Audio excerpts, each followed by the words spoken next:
ते बघ एक मिनिट.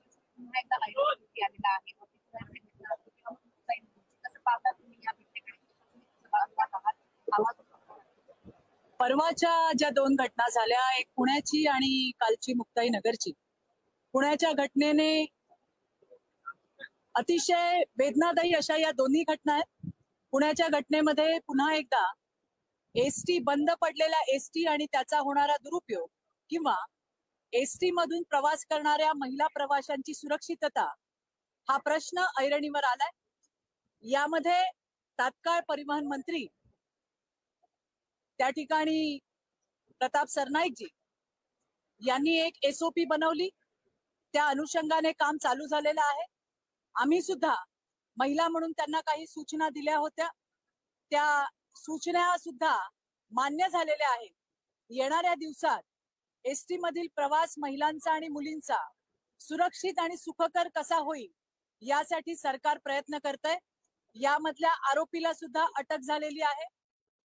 नवीन नवीन माहिती समोर येते. आणखीन येणाऱ्या दिवसात हा जो कोणी आरोपी आहे त्याला कडक शिक्षा व्हावी, कठोरात कठोर शासन व्हावं यासाठी सरकार प्रयत्न करते.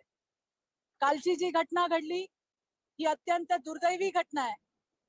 महाराष्ट्राच्या इतिहासात असं झालं नव्हतं की एका पार्टीच्या कार्यकर्त्यांनी केंद्रीय मंत्र्याच्या मुलीची आणि तिच्या सोबतच्या मैत्रिणींची त्या ठिकाणी छेड काढल्याचा प्रकार संतापजनक असा त्या ठिकाणी घडलाय. केंद्रीय मंत्र्यांचीच मुलगी नाही तर या महाराष्ट्रातल्या सर्वसाधारण मुली आणि महिला यांच्या सुरक्षिततेची जबाबदारी सरकारवरती आहे.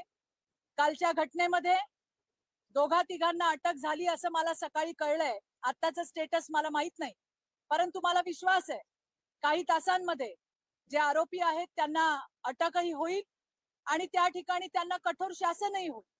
यातून एक गोष्ट प्रकर्षाने पुढे येताना दिसते की राजकारणाची पातळी किती खाली घसरली आहे. कशा पद्धतीने नेत्यांच्या मुलींना राजकीय कार्यकर्त्यांकडून त्रास देण्याचं काम चाललंय याचा मी तीव्र शब्दात निषेध व्यक्त करते. येणाऱ्या दिवसात याही घटनेमधले कोण होते, कुठल्या पक्षाचे होते, काय होते या गोष्टी समोर येतील. पुन्हा मी रिपीट करते, फक्त केंद्रीय मंत्री किंवा मंत्र्यांच्या मुली आणि त्यांच्या घरातल्या महिला नाही तर राज्यातल्या महिला आणि मुलींची सुरक्षितता ही महायुतीच्या सरकारसाठी टॉप प्रायोरिटीवरती आहे आणि त्याच्यासाठी राज्याचे मुख्यमंत्री माननीय देवेंद्रजी फडणवीस हे त्या ठिकाणी काम करत आहेत.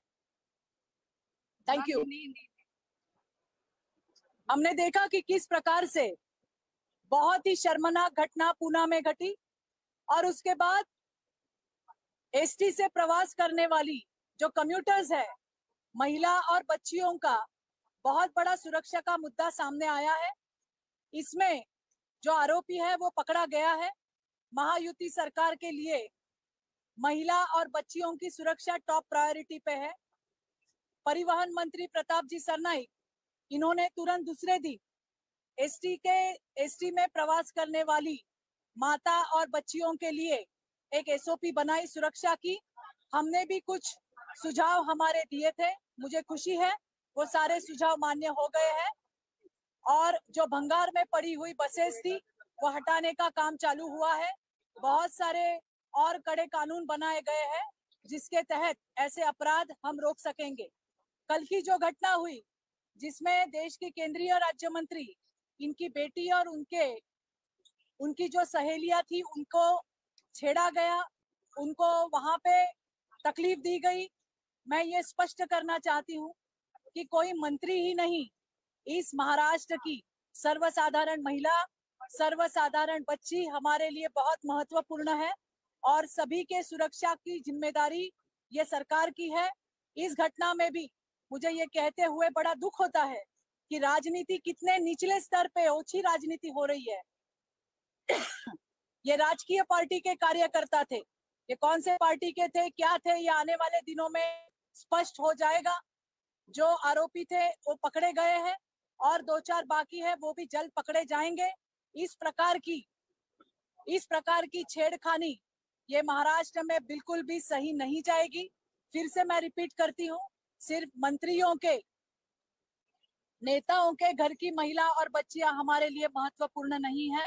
सर्वसाधारण महिला, इस महाराष्ट्र की हर महिला, हर बच्ची, उसकी सुरक्षितता हमारी प्रायोरिटी है। मुक्ताई नगर के केस सामने आया है कि इनका एक पहले का था। उसके बाद अब क्या सरकार इस बजट सेशन में ऐसा कोई नया लॉ सामने लाएगी या फिर अभी के लॉ को सख्त करने की जरूरत है? देखिए, लॉ की बात करेंगे तो मैं आप सभी से ये कहना चाहूंगी, ये मेरा वैयक्तिक, मेरा व्यक्तिगत मेरा कहना है। महाराष्ट्र में पहले आईपीसी और अभी बीएनएस है। ये लॉ बहुत सशक्तपूर्ण है, बहुत सक्षम है। नए कानून आते हैं तो उसका वेलकम ही है, लेकिन पुराने कानूनों को अगर हम उसका स्ट्रांगली इम्प्लीमेंटेशन का आग्रह धरेंगे तो ये जो कानून है ये भी महिलाओं की सुरक्षा करने के लिए पर्याप्त है। लेकिन फिर भी अगर सरकार कोई नया कानून लाता है तो हम उसका स्वागत करेंगे। मैं फिर से वही कहूंगी कि जितने भी लॉज आएंगे, अगर हम उसके इम्प्लीमेंटेशन के लिए, उसकी अमल बजावनी के लिए अगर हम आग्रही भूमिका नहीं लेंगे, चाहे कितने भी कानून बना लीजिए, उससे उसका काम नहीं बनेगा। Thank you.